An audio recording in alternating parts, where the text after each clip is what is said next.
हनान मुल्ला साहब देने के या अपना विवेक को हनान मुल्ला साहब, क्या प्रधानमंत्री नरेंद्र मोदी ने यह भी कहा था कि वो एमएसपी पर कानून बना देंगे? यह भी उन्होंने 2014 से कहा है। और क्या उन्होंने यह भी कहा था कि वो 18 लाख करोड़ का जो किसानों का कर्जा है वो भी माफ कर देंगे? वो बोला था कर्जा माफी करेंगे और स्वामीनाथन कमीशन स्वामीनाथन कमीशन को लागू करेंगे, आय दोगुनी करेंगे, ये कहा था। ये कभी नहीं कहा नरेंद्र मोदी ने कि हम एमएसपी पर कानून बना देंगे।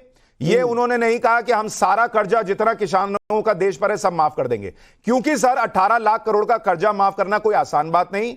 और अगर आप किसानों का कीजिएगा, मैं भी चाहता हूं किसान का भला हो सर, लेकिन मैं ये नहीं चाहता कि किसान का 18 लाख करोड़ का माफ हो। दूसरा आदमी भी कहेगा ना सर कि मैं भी परेशान हूं। जो लेबर है सर, जो कहीं छोटे स्तर पर काम कर रहा है, उसके सैलरी नहीं बढ़ रही है, उसने भी कर्जा लिया हुआ है, वो कहेगा मेरा कर्जा क्यों नहीं माफ होना चाहिए? मैं देश में कुछ कंट्रीब्यूट नहीं करता क्या?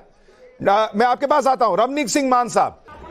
बड़ी संख्या में पहले सवाल में लोग जवाब दे रहे हैं कि ये लोग हंगामा करने दिल्ली आना चाहते हैं, आपकी राय क्या है?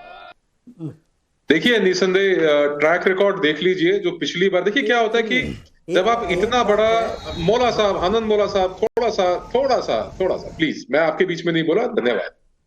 क्या है कि जब आंदोलन आपके कंट्रोल से बाहर हो जाता है, उस वक्त आप ये बात सुनिश्चित नहीं कर सकते कि वो किस दिशा में जाएगा। इसका उदाहरण हम पहले देख चुके हैं। तो लोगों का जो मूड है, जो लोग बता रहे हैं, वो बिल्कुल ठीक है कि ये किस दिशा में जाएगा, किस प्रकार की तैयारियां सामने है। और दूसरी महत्वपूर्ण बात, आनंद मौला साहब इस तरीके से बात कर रहे हैं कि जैसे स्वामीनाथन कमीशन की रिपोर्ट जो है वो मोदी सरकार में ही आई, उससे पहले रिपोर्ट आई नहीं थी। आप याद कीजिए 2005-2006 के अंदर ये स्वामीनाथन कमीशन की रिपोर्ट आई थी। उसके बाद 2009 का भी इलेक्शन हुआ, 2014 का भी इलेक्शन हुआ। आप कितनी बार सड़कों पे आए इलेक्शन से पहले? आपने कितनी बार प्रदर्शन किए? आपने कितनी बार दिल्ली घेरी? आपने कितनी बार प्रयास किया कि आप बॉर्डर्स के ऊपर, यानी कि इंटरस्टेट बॉर्डर्स के ऊपर आप इस प्रकार की स्थिति उत्पन्न करें, पैदा करें? तो ये बात तो आप छोड़ दीजिए, ये पॉलिटिकल अपॉर्चुनिज्म है। और पॉलिटिकल अपॉर्चुनिज्म के अंदर किसान जत्थेबंदियां जो हैं, उनके कुछ आगू, सारे नहीं मैं कह रहा, क्योंकि कईयों से मेरी बात हुई है, कईयों से मेरी मीटिंग निरंतर हो रही है, आज भी कुछ लोगों से मिलूंगा, पहले भी मिला हूं। उसमें वो कह रहे हैं कि ये आंदोलन जो है उसको हमारा समर्थन नहीं है, इसकी टाइमिंग क्वेश्चन है। तो शुरुआती पहले सवाल में रमनीक सिंह मान को लग रहा है कि ये सिर्फ चुनाव के लिए हो रहा है, और इसलिए आज हमने सवाल रखा कि इसका चुनाव पर असर पड़ेगा कि नहीं। उस पर पब्लिक का मूड क्या है वो भी आपको बताऊंगा। लेकिन अभी देखिए, शुरुआती 5-7 मिनट में ऑलमोस्ट 25,000 के करीब वोट पड़ चुके हैं। बड़ी संख्या में लोग वोट कर रहे हैं। अब मैं चाहता हूं दूसरे सवाल का रुझान बताऊं, और साथ ही अभी तक पहले सवाल पर क्या रुझान अपडेट हुआ है वो भी आपको बताता हूं। दूसरा सवाल जो हमने पूछा था कि किसान दिल्ली आने पर अगर अड़े रहे तो सरकार को क्या करना चाहिए। ऑप्शन ए, बातचीत से समझाना चाहिए। यह कहने वाले करीब 27% लोग हैं। पुलिस बलपूर्वक इनको रोके, यह कहने वाले 48% लोग हैं।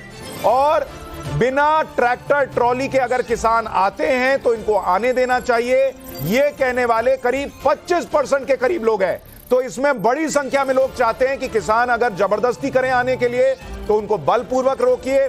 लेकिन बहुत से लोगों को ऐसा लगता है कि बातचीत से समझाना चाहिए, और बहुत से लोगों को लगता है कि अगर बिना ट्रैक्टर ट्रॉली के किसान आते हैं तो उनको आकर प्रदर्शन करने देना चाहिए। और सवाल नंबर 1 का अपडेटेड रुझान क्या है जरा बताइए, क्योंकि अभी तक करीब 25,000 से ज्यादा वोट पड़ चुके हैं। पहले सवाल पर अभी भी 95% लोग यही मानते हैं कि इनका मकसद हंगामा करना है दिल्ली आने के लिए, यही वजह है। और करीब 4.5% लोग कह रहे हैं कि प्रदर्शन करना मकसद है। क्या इसका चुनाव पर असर पड़ेगा? तीसरे सवाल पर पब्लिक क्या वोट कर रही है अभी थोड़ी देर में बताऊंगा। लगातार QR कोड स्कैन कीजिए, अपना जवाब देते जाइए। हनान मुल्ला साहब, एक कमाल की बात देखिए, बड़ी संख्या में लोगों को यह लग रहा है कि ये जो संगठन है जो दिल्ली आना चाहते हैं वो हंगामा करने आना चाहते हैं। बावजूद इसके आप देखिए कि 25% के करीब लोग कह रहे हैं कि इनको सरकार को बातचीत से समझाना चाहिए, और करीब 25% लोग कह रहे हैं कि अगर ये ट्रैक्टर ट्रॉली छोड़ देते हैं तो इनको दिल्ली आकर प्रदर्शन करने देना चाहिए। सवाल यह है कि अगर ये किसानों की मांग है तो ये मॉडिफाइड ट्रैक्टर, ये इस तरह की तैयारियां, क्या ये सब छोड़कर दिल्ली नहीं आया जा सकता? दिल्ली में इतने प्रदर्शन होते हैं सर, आप कितने प्रदर्शन में हिस्सा लेते हैं? जंतर मंतर पर दिल्ली में अन्ना आंदोलन हुआ, इस तरह की चीजें देश ने नहीं देखी। नहीं, बात आपको मैं याद दिलाऊं, जब 2020 में जब ये मांग लेके हम संयुक्त किसान मोर्चा बनाया था और आंदोलन किया था, आपको मालूम है लाखों लोग 5 नेशनल हाईवे के सामने आके ऐलान किया था हमारा आंदोलन शांतिपूर्ण है, हम किसी हालत में प्रोवोकेशन में फंसेंगे नहीं। और 384 दिन लाखों किसान 5 जगह में बैठा रहा, मगर बोला हमारा मांग मिलेगा तभी हम जाएंगे, मगर हमारा किसी हालत में हम किसी से गड़बड़ करने नहीं देंगे। वो जो आंदोलन था दुनिया में इतना बड़ा आंदोलन, इतना लंबा आंदोलन, इतना शांतिपूर्ण इतिहास में कोई देखा नहीं दिया है। मगर आज जो कर रहा है वो आंदोलन हमारे एसकेएम के नहीं है। ठीक भी आंदोलन करने का हक उसका है, मगर हम संयुक्त किसान मोर्चा इस आंदोलन को कॉल नहीं दिया था। हम पिछले 3 साल से लगातार आंदोलन कर रहे हैं। सर एक मिनट सर, जो मैं समझ पा रहा हूं आप भी आंदोलन के इस तरीके से सहमत नहीं है, जिस तरह का ट्रैक्टर वैक्टर बना के ले जा रहे हैं, आप इससे सहमत नहीं है? नहीं है। हमारा संयुक्त किसान मोर्चा का आंदोलन दुनिया के सामने है। नोआम चोम्स्की ने बताया था कि ये भारत का किसान आंदोलन दुनिया का जनवादी आंदोलन के सामने एक मिसाल है। मैं एक बात कह रहा हूं सर, देखिए हनान मुल्ला साहब, अगर ये वाकई में किसानों के लिए हक की लड़ाई है तो एक तो देश भर में इसका रूप दिखना चाहिए, खाली पंजाब हरियाणा के बॉर्डर पे नहीं दिखना चाहिए, पहली चीज। दूसरी चीज कि जितना आप शांतिपूर्ण तरीके से, देश में हजारों आंदोलन होते हैं सर, हजारों। दिल्ली का जंतर मंतर तो वहां कहां से लोग नहीं आके प्रदर्शन करते हैं, लेकिन आप जब ऐसी चीजें करते हैं तो आप सेंटिमेंट गवा देते हैं लोगों का। लोग जो वोट कर रहे हैं वो कोई किसान विरोधी नहीं है, लेकिन वो देश से भी प्यार करते हैं और उनको लगता है ये क्या चल रहा है देश में। मुझे बताइए रमनीक सिंह मान साहब, सरकार को क्या करना चाहिए अगर किसान दिल्ली आने पर अड़े रहते हैं? आपकी राय क्या है?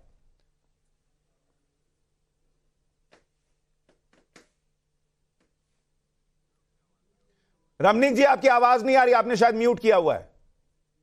सिक्खी का सिद्धांत है, गुरु नानक साहब का सिद्धांत है, होए 71 मिलो मेरे भाई, दुविधा दूर करो लिवलाई। तो ये मिलके बैठ के बात करने में कोई आपत्ति नहीं है, पर ये जो तरीका है, जो हिंसक तरीका इख्तियार किया है, और मैं आपको एक बात और बड़ी वाज़ेह बता देता हूं, इसके पीछे का मोटिव जो जिसको आप अभी दिखा रहे हैं जगजीत सिंह डल्लेवाल को, जगजीत सिंह डल्लेवाल ने कहा कि राम मंदिर के बाद मोदी का ग्राफ बहुत ऊपर चला गया है, उसका ग्राफ नीचे लाने के लिए हमको कुछ करना पड़ेगा। तो उन्होंने मोटिव जो है अपना बता दिया है। अब आनंद मोला साहब जो मर्जी बोले कि साहब हमको, हमारा मोटिव ये है, हमारा मोटिव वो है। और मैं दूसरी बात बता देता हूं, ये 4 लाख ट्रैक्टर दिल्ली की सड़कों पे परेड करेंगे और 26 जनवरी की परेड के जगह ट्रैक्टर परेड होगी। और हमने 26 जनवरी को लाल किले के ऊपर जो घटनाएं देखी, उसके बाद जो एक कॉन्फिडेंस लेवल होता है वो नीचे आ गया, पहली चीज। दूसरी चीज, इन्होंने अभी बड़े क्लियरली और बड़े मतलब लपेट के, जैसे आमतौर पे कम्युनिस्ट करते हैं, ये जो बिटर पिल बोलते हैं उसको, जहर की गोली जो है वो शुगर कोट करके देते हैं। ये कह रहे हैं कि साहब बिल्कुल शांतिपूर्ण था और उसने ये कहा, उसने वो कहा कि बड़ा शांत। मैं आपको सच्चाई बताता हूं, आप लोगों ने जितने दिन वहां पे रास्ते जाम करके रखे, लाखों करोड़ रुपए का हरियाणा की इकोनॉमी को लॉस हुआ। कुंडली, पलवल, मानेसर, उस इलाके में, सोनीपत के इलाके में जितनी इंडस्ट्रीज थी वो सारी इंडस्ट्रीज बैठ गई। लाखों करोड़ का व्यापारियों का नुकसान हुआ, उसकी भरपाई कौन करेगा? आज आप रास्ते बंद करके बैठे हैं, किसी की फ्लाइट छूट रही है, किसी की एजुकेशन छूट रही है, किसी का एग्जाम छूट रहा है, कोई हॉस्पिटल नहीं जा पा रहा। जो आम समाज को असुविधा है उसका जिम्मेवार कौन है? तीसरी बात, आप किसान है, किसानी पे फोकस कीजिए और आप ये बताइए कि किस तरीके से जो इसका फाइनेंशियल बर्डन है वो मिडिल क्लास के ऊपर ना आए। आज आप कहते हैं कि हम केवल सुन लीजिए, 6% किसानों को लाभ मिलता है, वो भी सिर्फ पंजाब हरियाणा के हैं जिनको एमएसपी का लाभ मिलता है। अगर क्रॉप डाइवर्सिफिकेशन की बात होती है, तिलहन की, दलहन की बात होती है, आप खुद कहते हैं कि पाम ऑयल का, क्योंकि मैंने कल सुना परसों पांडेर साहब कह रहे हैं कि हम पाम ऑयल इंपोर्ट करते हैं, आप उगाइए ना तिलहन के ऊपर सरकार कह तो रही है, गारंटी दे तो रही है कि हम तिलहन के ऊपर आपको देते हैं।